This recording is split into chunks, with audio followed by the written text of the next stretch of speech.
sudah terjadi, maaf ini, mungkin pengkondisian di desa KKN-nya, yaitu di Segoro ya, Wonosegoro yang ada di Boyolali, bahwa waktu itu dikatakan tahun 83. Jadi orang itu disetting ngomong 83 semuanya di sana. Termasuk Ibu Lurah di situ. Padahal itu hanya katanya. Jadi Ibu Lurah itu katanya dulu ada petugas fotokopi ngantar orang pakai kacamata, naik Vespa, ambil gitar. Mana ada orang mau mengantarkan sejauh puluhan kilometer dari Boyolali ke Solo atau ke Jogja, kita nggak tahu, ngambil gitar dan hanya diingat kacamata. Aku sebagai wong Boyolali yo tak kandani. Wonosegoro itu adalah kecamatan, salah satu kecamatan yang ada di Kabupaten Boyolali. Boyolali punya 22 kecamatan, salah satunya adalah Wonosegoro. Wonosegoro itu kecamatan yo, kecamatan, bukan desa. Terus kamu nih, iku ra mungkin Jokowi KKN dek kono, iku baru ada di tahun 2007. Lambemu ya. Pak Jokowi ku KKN neng Desa Ketoyan, Kecamatan Wonosegoro. Desa Ketoyan iku wis ono sadurunge aku nyeprot neng donya iku wis ono. Karena kami itu mendengar ada sesuatu yang tidak tepat ya pada Harian Kedaulatan Rakyat ya, edisi tanggal 18 Juli tahun 1980, yang itu seharusnya tertulis 5 Poso tahun 1912, karena ejaan Jawa itu ya mulai dari pertama kali itu Suro, Sapar, Mulut, Bato Mulut, kemudian terus bulan ke-9 itu adalah Poso, kemudian setelah Poso Sawal, kemudian terus sampai sampai besar dan lain sebagainya ya, itu adalah Poso bukan puasa. Kalau menurut saya si Roy Suryo itu memperjuangkan gelas kosong. Apa keuntungannya bagi saya rakyat miskin kalau betul ijazah Jokowi itu palsu?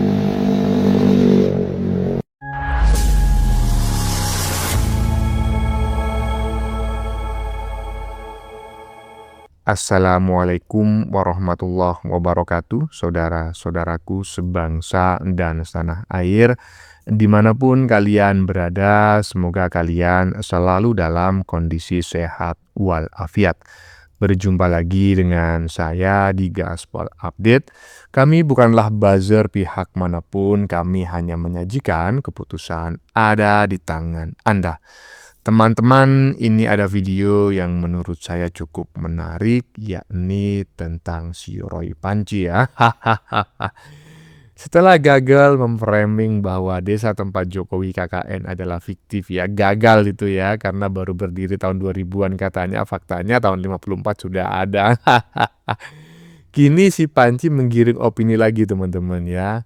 Masih tentang desa KKN Pak Jokowi. Katanya si Panci, pihak desa Ketoyan ya, tempat Pak Jokowi KKN awal tahun 85 itu telah disetting ya, agar menyebut ya ketika ada yang bertanya begitu, agar menjawab bahwa Jokowi KKN di desa tersebut tahun 1983. Ini sudah bergeser teman-teman ya. Bukan lagi memfitnah Jokowi ya. Jadi tidak hanya memfitnah Jokowi, tetapi juga memfitnah warga Ketoyan secara umum, terutama kepala desanya secara khusus.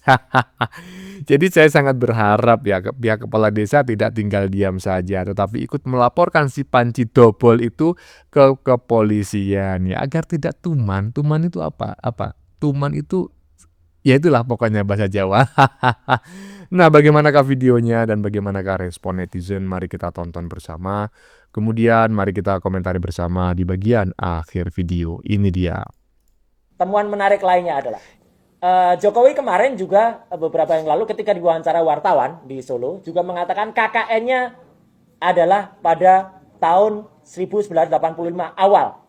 Padahal sudah terjadi, maaf ini, mungkin pengkondisian di desa KKN-nya, yaitu di Segoro ya, Wonosegoro yang ada di Boyolali, bahwa waktu itu dikatakan tahun 83. Jadi orang itu disetting ngomong 83 semuanya di sana, termasuk Ibu Lurah di situ. Padahal itu hanya katanya. Jadi Ibu Lurah itu katanya dulu ada petugas fotokopi ngantar orang pakai kacamata, naik Vespa, ambil gitar. Mana ada orang mau mengantarkan sejauh puluhan kilometer dari Boyolali ke Solo atau ke Jogja, kita nggak tahu, ngambil gitar dan hanya diingat kacamata. Padahal kan kita tahu siapa yang pakai kacamata itu banyak sekali. Dan pada rekaman itu banyak beredar. Selalu beliau menyebut yang KKN di sini adalah Satya Wacana dan UNS. tidak pernah tersebut kata-kata UGM. Ya, jadi perhatikan kalau ada kayak gitu. Dan ini sudah terjadi hoax yang berlebihan di ternak-ternak Mulyono yang mengatakan respon malu, dipermalukan desa ternyata enggak. Jelas betul bahwa itu tidak membuktikan apa-apa. Mohon maaf Pak Rismon hari ini tidak atau belum bisa membersamai karena Pak Rismon selain tadi mendapatkan statement yang sangat bagus sekali dari terima kasih Matur Banun Pak Insinyur Kasmujo. Pak Kasmujo sendiri dalam keterbatasannya, kemarin waktunya sangat singkat ya, videonya sudah banyak beredar, mengatakan selain dia itu atau beliau itu bukan dosen pembimbing skripsi dan bukan dosen pembimbing akademik, beliau itu usianya kalau untuk membimbing itu harus yang di atas 50 tahun. Dan beliau mengatakan waktu itu masih asdos. Ya, sudah kita dengar bareng-bareng ya. Jadi apa yang saya sampaikan dalam opening tadi bukanlah hoax, fakta ya. Si Panji memang mengatakan demikian. Jadi tolong ini ya pihak YouTube ini ya, karyawan-karyawan YouTube yang bagian memeriksa konten-konten ini ya kan. Kalau memberi teguran itu yang ada buktinya lah. Jangan cuma kasih teguran, melakukan pelanggaran, kasih peringatan dan lain sebagainya. Tapi nggak jelas ya. Gaspol Update ini bukan penyebar hoax, juga bukan pengadu domba. Kami menyajikan yang memang benar-benar ada ya. Yang belum ya, yang ibaratnya berita hoax pun kami sajikan, tetapi untuk kami luruskan ya. Kami nggak pernah menghina, kami hanya mengomentari orang-orang yang suka menghina Pak Jokowi ya kan. Kok bisa ya kan, kami yang malah ditegur, itu gimana ceritanya? Malah yang punya materi konten ya kan, yang menulis puisi anjing kurap malah aman-aman saja ya kan, videonya juga masih ada, gimana ceritanya? Alah, lanjut. Itu Jokowi memanggil Pak Kasmujo di kampus kehutanan, kemudian Pak Kasmujo waktu itu hanya bisa ketawa-ketawa. Kenapa Pak Kasmujo nggak menjawab? Itu ada relasi kuasa di situ. Siapa bisa mantan dosen menjawab presiden? Ya nggak bisa, dia bisa mengatakan, oh enggak, gitu kan nggak mungkin. Ya jadi Pak Kasmujo, terima kasih dengan kejujurannya, dengan kepolosannya Pak Kasmujo kemudian menjawab, tidak, itu informasi salah.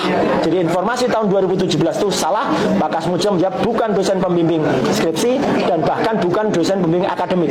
Hari ini juga tim kuasa hukum kami telah menyampaikan satu pernyataan sikap ya, dalam 3 kali 24 jam kalau Jokowi tidak meralat ucapannya Pak Kasmujo itu adalah dosen pembimbing skripsi atau juga dosen pembimbing akademiknya, dan itu jelas-jelas bohong kalau kata Pak Kasmujo, maka itu akan ada tindakan hukum. Semua orang berposisi hukum yang sama ya di mata hukum. Ya, dan Pak Kasmujo pun mengatakan dulu pada saat itu beliau itu masih asdos, asisten dosen, gelarnya juga masih BSc, belum insinyur, dikuatkan lagi dengan istrinya yang ada ya gitu. Jadi 2 orang yang sudah bersaksi di sana. Dan hal yang paling menarik adalah yang diketemukan pagi hari tadi. Karena kami itu mendengar ada sesuatu yang tidak tepat ya pada Harian Kedaulatan Rakyat ya, edisi tanggal 18 Juli tahun 1980, yang itu seharusnya tertulis 5 Poso tahun 1912, karena ejaan Jawa itu ya mulai dari pertama kali itu Suro, Sapar, Mulut, Bato Mulut, kemudian terus bulan ke-9 itu adalah Poso, kemudian setelah Poso Sawal, kemudian terus sampai sampai besar dan lain sebagainya ya, itu adalah Poso, bukan puasa. Tapi setelah kami datang ke perpustakaan daerah istimewa Yogyakarta di Jalan Malioboro, apa yang kami temukan sungguh mengejutkan. Semua dokumentasinya lengkap, mulai dari tahun-tahun 70, 80 semua ada, kecuali tahun 80 pada bulan Juni, Juli, Agustus, September, pada itu bulan yang sangat krusial, tidak ada. Dan kata petugas perpustakaan itu dibawa atau dalam kurung diambil atau disita, belum dikembalikan oleh petugas yang waktu itu datang, petugas kepolisian. Ini kan pelanggaran. Apakah KR itu barang bukti kejahatan? Apakah kemudian masyarakat Jogja itu mau kemudian dirugikan karena harusnya bisa membaca KR? Enggak ada. Dan kami juga temukan KR edisi setahun sebelumnya, yaitu pada bulan Agustus tahun 1979, terbaca bulannya itu adalah Pasa, bukan puasa ya gitu. Berikutnya kalau kita lihat KR selalu Pasa. Kalau ada edisi misalnya tahun pertama tahun tertentu yang kemudian mungkin ada puasa, lah perlu ditanyakan ke KR, mungkin nggak KR mencetak puasa itu ya gitu. Jadi sekali lagi clear, itu informasi-informasi terupdate yang dilakukan oleh teman-teman Bang Rismon, Sentana TV dan lain-lain yang ada di Jogja. Ya gitu ya teman-teman ya. Jadi inilah yang memang sering disampaikan oleh si Panci ya selama ini ya. Jadi seolah-olah dia menyampaikan fakta, padahal bukan fakta, ya kan? Itu adalah pengetahuan umum atau ya kecenderungan lah seperti itu. Maksudnya apa sih Bang? Kok ngomongnya bulat kali begini, begini, begini. Si Panci kan tadi bilang bahwa bulan Jawa itu Suro, Sapar, Mulut, Batu Mulut ya kan. Nah kemudian muncullah bulan namanya itu Poso gitu ya. Nah ini kan sama, padahal di konten sebelumnya kan kita sudah ngelihat ya bahwa koran Kedaulatan Rakyat ya yang memuat memuat si Penmaru tahun 80 dan di situ menulis nama Pak Jokowi nomor 14 itu sudah dibuktikan oleh rekannya yang bernama si Krisis Moneter dan teman-temannya itu bahwa di koran itu memang ada dua sistem penanggalan yaitu Masehi dan juga penanggalan Jawa. Tetapi penanggalan Jawanya penulisannya tidak konsisten ya, kadang menulis poso, kadang menulis puasa, ya kan? Nah, kalau faktanya seperti itu, yang fakta mana Bang? Yang fakta adalah korannya lah, ya kan? Apa yang disampaikan oleh si Maling Panci, ya kan? Oleh si siapa namanya itu? Ya si Panci lah gitu ya. Itu bukan fakta, itu adalah pengetahuan umum, ya kan? Memang seharusnya seperti itu, tetapi nyatanya koran kan bisa jadi salah. Bukan karena dimanipulasi loh ya. Memang salah, karena itulah dalam media itu ada istilah namanya itu ralat gitu loh. Ya kan, sekarang mau membuat berita salah, besok diralat gitu loh. Beda dengan media online, tinggal dihapus. Kalau media cetak, kalau udah dicetak gimana mau menghapus? Kan nggak bisa diralat. Jadi begitu Roy, paham Roy? Ya, jadi nggak bener kau ngomong itu. Faktanya itu, koran itu memang pernah menulis poso, juga pernah menulis puasa. Ya, jadi jangan menggiring opini kau itu. Nanti dimarahin orang Boyolali kau. Lanjut. Dan hari ini juga Bang Rizwan dan kawan-kawan, ada juga Dr. Taufik, itu lagi berada di desa namanya Wonosegoro. Wonosegoro itu di Boyolali. Clear, betul. Wonosegoro belum pernah ada digunakan KKN tahun 83. Karena desa Wonosegoro itu baru ada tahun 2007. Jadi kan artinya ini kabar bohong lagi. Ngene yo, Des, Gondes. Kowe nek muni aja ngawur-ngawur ngono lho, Des. Yo aku sebagai wong Boyolali yo tak kandhani. Wonosegoro itu adalah kecamatan, salah satu kecamatan yang ada di Kabupaten Boyolali. Boyolali punya 22 kecamatan, salah satunya adalah Wonosegoro. Wonosegoro itu kecamatan yo, kecamatan, bukan desa, heeh. Terus kowe muni, iku ora mungkin Jokowi KKN dek kono, iku baru ada di tahun 2007. Heh, lambemu ya. Pak Jokowi ku KKN neng Desa Ketoyan, Kecamatan Wonosegoro. Desa Ketoyan iku wis ono sadurunge aku nyeprot neng donya iku wis ono. Dibuktikan dengan SK-nya Pak Bupati itu ya, yang udah ada lurahnya di tahun 1954. Yo kowe mikir nek wis ono lurahe, berarti kan yo wis ono desane ngono ya. Mikir ora mungkin kan kuwi lurah goib nganggo SK ngono, heeh, ya toh. Ya Allah, iki wong yo nek muni ngawur tenan. Kapan toh Gondese iki mlebu ya toh? Soal iki jan tenan, wis ngawur ya toh? Ngawur senengane gawe gaduh negara iki, heeh. Wis gek endang mlebu. Heeh. Nah, ya kan? Lebih tahu mana, ya kan? Si Panci dengan Mbak Pecel Lele yang merupakan orang Boyolali ya. Cuma saya menyayangkan Mbak Pecel Lele ini. Kok akhir-akhir ini jarang bikin konten gitu loh, ya kan? Tiap hari saya samperin itu akunnya di TikTok ya kan. Nggak pernah bikin konten, padahal ini membahas Boyolali loh. Hah? Membahas kota kelahiran Mbak Pecel Lele. Iyalah, itu hajar itu pokoknya Panji itu. Jangan kasih kendor ya kan. Lanjut. Kalau menurut saya si Roy Suryo itu memperjuangkan gelas kosong. Apa keuntungannya bagi saya rakyat miskin kalau betul ijazah Jokowi itu palsu? Saya sepakat dengan apa yang disampaikan oleh netizen barusan. Jadi ngapain membela-belain gas kosong gitu ya. Nggak ada manfaatnya bagi rakyat, ya kan? Oh, jangan salah, gas kosong itu tabungnya bisa dijual. Iyalah, tapi ini kan bukan persoalan gas, ya kan?